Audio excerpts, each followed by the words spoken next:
Salam, hər vaxtınız xeyirli olsun əziz və dəyərli dostlar. Hər bir kəs salamlayıram və sizlərə xoş və mənalı bir gün yaşamaq arzu edirəm. Bu günləri tarixlər 17 mayı göstərir. Dünən gecə də sizlərə sinoptik xəritələrin son yenilənmiş məlumatı təqdim edərkən yağıntıların olması və bəzi ərazilərdə yağıntıların bir qədər güclü və intensiv olması barəsində məlumat vermişdik. Hal-hazırda bu proqnozlar özünü doğruldur. Hal-hazırda yəni küçədə barədə olan şəxslər də bilir ki, Bakı Abşeron yarımadası, Sumqayıt və bir sıra bölgələrdə intensiv yağıntılar yağır və bu yağıntıların bəzi xəritələrə əsasən gün ərzində davam eləməsi və bir qədər də intensiv olması ehtimal olunur və ümumən yağıntıların olması ehtimalı isə bir həftə ərzində fasilələrlə ölkə ərazisində gözlənilir. Yaxın bir həftə ərzində anormal istilər ehtimalı yoxdur.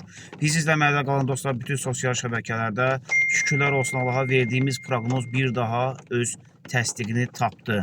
Həqiqətən də fəsildən asılı olmayaraq hər bir mövsümdə biz sizinlə yalnız və yalnız Azərbaycanda yeganə bir hava səhifəsi ki, bir nömrəli hava səhifəsi sizinlə bərabərik. Şərh bölümünə öz şərhlərinizi yazmağı unutmayın və hal-hazırda olduğunuz vəziyyətdə, yerdə hava şəraiti necədir onu deyin və zəhmət olmasa bizlər üçün bir ürək atın.